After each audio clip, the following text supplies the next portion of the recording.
and welcome to another episode of Site Spotlight, and today's going to be a very special one. It might be the biggest website that we'll ever do. Yes, we're going to review the website of Taylor Swift. And I don't know about you, but I'm feeling 22. It's going to be amazing. So I have to admit, I kind of like her music, but I'm not a dedicated Swiftie. Well, I'm not a Swiftie, but my daughter is, and I went to a concert, and I think I am a bit of a fangirl. So we're going to be honest about her website, but I can't be too critical, Taco. So that's your job today. We'll be nice today. Okay. Will be nice today. Yeah. Well, let's take a quick tour of Taylor Swift's homepage. Are you ready for it? Born ready. Okay, so if you look at the homepage, right up top, you see the new cover. I think that is exactly what fans expect and want to see. They will go to that website because they want to see new stuff. So the main menu sits where you would like it to be, at the top.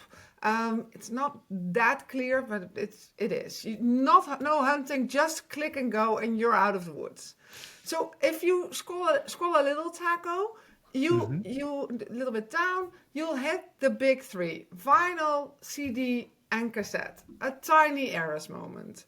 They look fantastic, clean, collectible, very on brand. If you hover over the cassette or even the other one, you'll see that there are fun details. It's vanilla scented. It's like a bejeweled little flourish. I love that touch. So as a fan, I grabbed the vinyl for my daughter in a heartbeat. One speed bump though, the body font.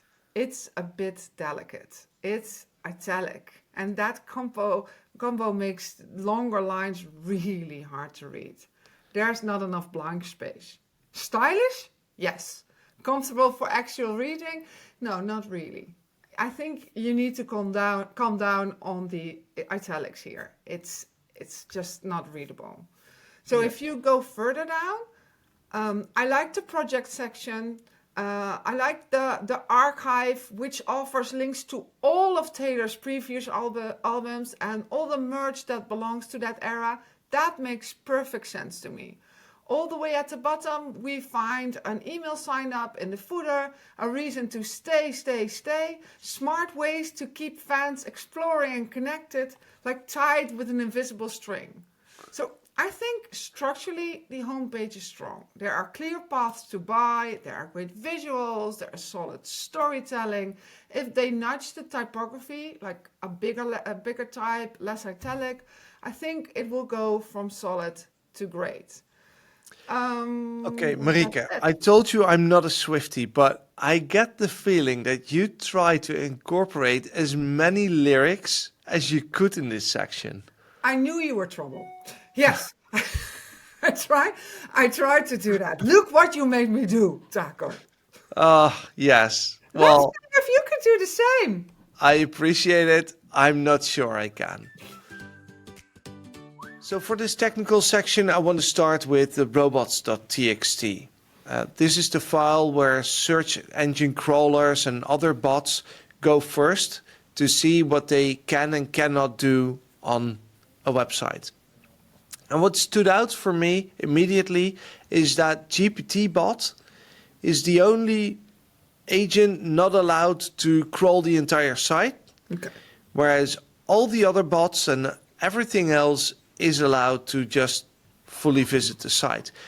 And it struck me as odd. So I looked a bit further, and to show you what I found, we have to go back to the homepage, and I actually have to dive into the elements and what we see in the head here, and I have to scroll a little bit, this line and the one above. So on every single page on taylorswift.com, it sends a robots header that says no AI, no image AI. Basically, it means do not use my page for your learning, to learn about Taylor Swift. And I'm not sure what the rationale behind that is. I'm not sure why they've done this. Going back to the robots.txt, we can see that Yoast SEO added the link to the sitemap.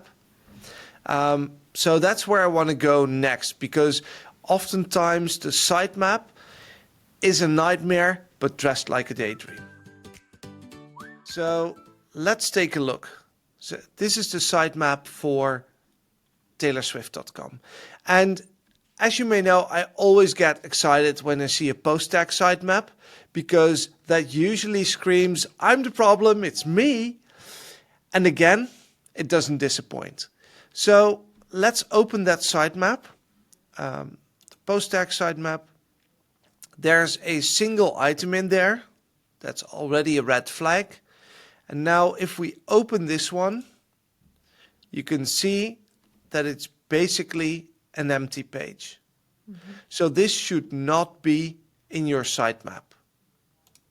This entire sitemap, post tag sitemap, should not exist at all. Well, luckily we've seen that Taylor's running Yoast SEO, so resolving this is a matter of a single click to get rid of it. Now, if we look at the other sitemaps, for example, the video category sitemap, we can see that there's only one, again, a red flag. And then if we open that one, we get to an actually missing page. So this is a full-blown 404. Again, this sitemap should not be there. And that's not the end of the misconfigured sitemap nightmare. Because when we go to the video sitemap, the UMG-GR video sitemap, it shows us 14 videos. And what we can do now is open one of the videos to see where we end up. And I'll do that in a new tab. And what you see is that it redirects back to the home page.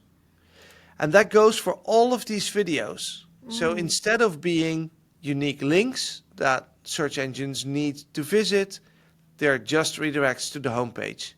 AKA, this sitemap should not exist. Luckily, we have two more. So let's go to the UMG live sitemap to see if that's any better. If we open this, you'll probably recognize this. These are the locations for the tour, the latest tour, right? Yeah. Okay. So you were in Amsterdam? I was in Amsterdam. You were in Amsterdam. Let's see if we can find Amsterdam. Good. Yes. The last day. The last day on July 6th in Amsterdam. So if we visit this page, and again, this is in the sitemap, so that search engines know this is a page you should definitely know exists, you end up on this page. It doesn't have any value. There's twice the fact that it's in the Johan Cruyff Arena in Amsterdam on July 6th. There's no image whatsoever. And each and every one of these pages looks exactly the same. And this is what we call thin content. It's a page that exists on your site that does not add any value to your site. And because there's so many of them, there's 82, it might actually drag your site a bit down. And that's Marco, problematic. you are so casually being cruel in the name of being honest. I know you mean well, but shake it off. Yeah, well, I mean, we're almost there. There's one more thing in the sitemap, and that's the page sitemap. And this should show which pages exist on taylorswift.com. So we can see quite a few. We'll look at my letter later. I know that, so I'll skip it for now. But there's also a tour US, for example. So let's check it out and see where that goes. Again, 301 redirected to the homepage. So it shouldn't be in the sitemap. So maybe the sitemap was a masterpiece, but it's completely torn up. Yeah. So it needs some love. It needs decent configuration of Yoast SEO to resolve this and make it a lot better. Yeah. Now, let's look at something different, because in a recent episode of Site Spotlight, we talked about how hard loading fonts is. Mm-hmm. And when we look at the homepage, and I have to pull up my favorite gray area, we can look at the fonts loaded on this page. So let's clear it. Let's reload the page so that we have only the fonts that are loaded on this page. And you can see it's quite a few. They're being loaded directly from Google Fonts, which is problematic for the GDPR, and it has a negative effect on the loading speed of the site. So this is also something that can probably be quickly improved to make TaylorSwift.com an even better website. Yeah. And this is her place, so she should make the rules. Exactly, yes. So in short, there's quite a bit of technical work to do on the site, but I'm not worried, because we know that Taylor can build a castle out of all the bricks we threw at her. So, are you ready for the content? Absolutely. Yes. All So of it. I think Taylor's site doesn't lean on a lot of written content. And that makes sense because she's a musician. So for a real text, to figure out how the text is written, I focused on the letter that she wrote to her fans. And you can access it from her homepage. Easy, right where you left me. And then if we look at it, it's beautiful. It's a heartfelt message. It's pure daylight. You feel the emotions, and as fans, we are right there with her. The core story is that Taylor has her music back. It's hers again. That lands perfectly. The writing itself, when I put it in my analysis, is very clear. Sentences aren't too long. The words are simple, and the voice feels personal and sincere. But there's a but here. The typeface choice, so the font, really undercuts that strength. That's the anti-hero. I see why they picked a script style font. It feels like a real letter. It feels intimate and personal. It feels a little enchanted. But it's not very readable for longer passages. And because of that, readers might shake it off. And I think unless it's actual handwriting, actual what Taylor Swift wrote herself, something genuinely personal, those script style fonts for body text make reading really harder. And I read this letter when I pasted it into my own analysis tool because it's just really hard to read from the screen like this. So what I would do is keep the script or for a short heading or for a signature, but switch the body copy to a clean, legible font. That's good style. And that way the emotion shines without the eye strain. Let it be bejeweled and not blurry. But the letter is strong. The font is the problem, so no need for bad blood here. Make it easier to read and the heart of the message will connect even more. I can't say much bad things about Taylor Swift, Taco. I'm aware. I'm well aware. But I fully agree that, I mean, the writing itself is absolutely beautiful. The message is fantastic because for those who weren't able to read it on screen now, it's all about how she bought back her master recordings. Yes, her entire life's work. Yep. Yeah. And that's quite unique in the music industry, and it's absolutely worth of this fantastic letter. But oh my God. Let's never ever do it again like this. I was glad to see that Taylor Swift has an entire page dedicated to accessibility. If you scroll all the way down to the bottom, there's a footer menu that says accessibility. And when you go there, it's all about access. No. It's half about covering their legal base, and that's the top section. And then the bottom section is sort of condescendingly telling people how to work around the problems in the website. It has very, very little to do with accessibility. And I really need to quote Taylor here, because Band-Aids don't fix bullet holes. And that's definitely the case. Opening the site itself, the homepage sends you into a world of glitter and sparkles. It really is the life of a showgirl. And initially I thought that maybe the red on green would be hard to see for people with color blindness. So I did a quick test using the Chrome add-on Colorblindly to see how it works for people with various forms of color blindness. So if I switch to a green blind vision, the page will look like this.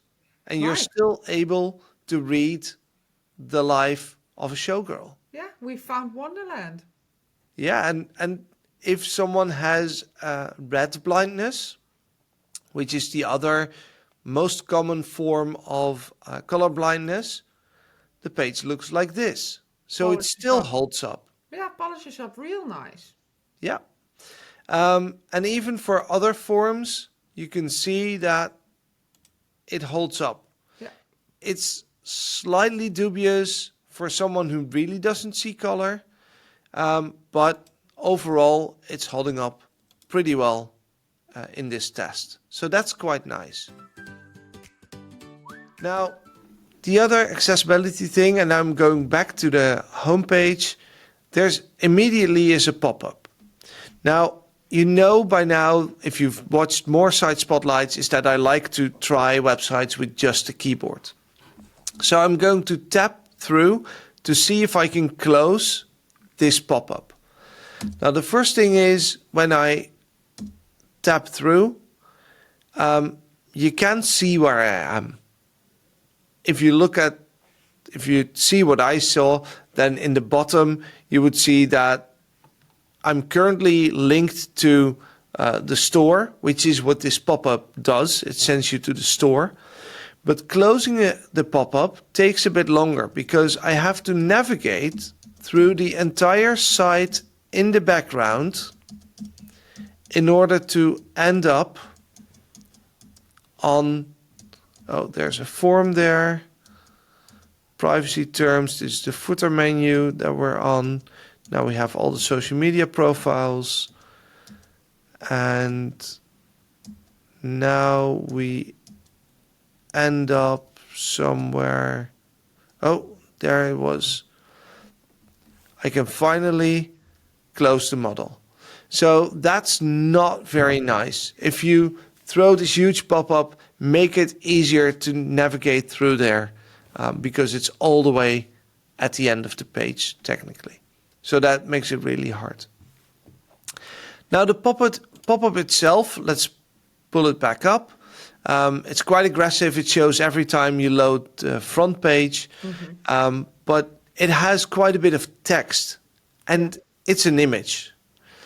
So they've tried to sort of work around it by putting all the text in the alt description of this image so that at least it's being read out. Yeah. But because it's all condensed in one without proper interpunction, it's read out as one long sentence, which is not very easy to understand. So this could be done a lot better. Now, the other thing is, and we're going to close this pop-up like this, and then, oh, I didn't mean to click there. I'm going to tap through the site because you already mentioned the vinyl, the CD, and the tape. Yeah. The problem is that tapping through the site, there's no way for me to get to the CD or the tape. Oh. I just cannot get there without using my mouse. You have to go to you have to order the vinyl then. Too bad for you. Well, yes. And And I you mean, would like to have the tape. you don't know about me, but I'll bet you want to. And yes, I would love the tape. Yeah. It's such an icon of my youth. I'd love that one. But the interesting thing is, even if you could navigate to all these shop buttons, you had no idea what they were about, because all three of them say shop now without a further explanation. So if you don't have the visual cue of the button being in this frame, there's no way to recognize that this is about the vinyl or about the CD or about the tape. Wow. And actually, the second button seems a bit broken because it also takes you to the vinyl instead of to the CD. So that's slightly problematic. But there's no visual indication. So interestingly enough, these all go to a different site. So if I click, for example, now let's do the tape because that's the most awesome one. It links to store.taylorswift.com, which technically is a different website. But there's no indication that it's going to open a new tab, go to a new page. So accessibility-wise, that's not very nice. So this is why we can't have nice things. Exactly. So there is sort of a solution to all of this on the site. And in order to show you, I have to really inflate the site to about 400%, which mostly breaks the layout, but it allows me to show you what's in the footer menu. It says, if you are using a screen reader and are having problems using this website, please call this phone number for assistance. Now, without zooming in, this font is so small that it's hard to see. Yeah, you would forget it existed. Exactly. And we can only hope that if we call this number, that it doesn't break down every time we call. But there's a lot to be said about this solution.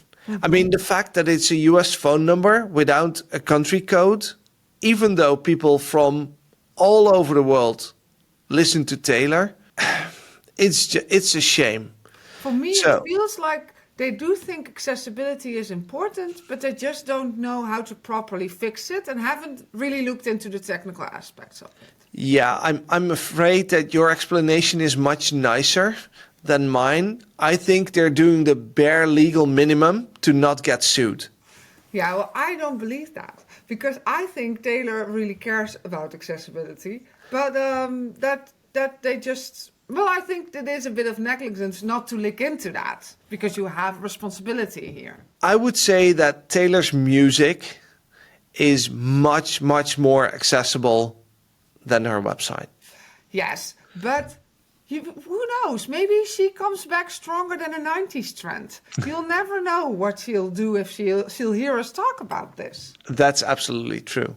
But I think I do owe you an apology, Marieke. Why? I mean, I know you're a big Swiftie, and I really wanted this site spotlight to highlight all the amazing things about Taylor and the website. So all I've left to say is taylorswift.com.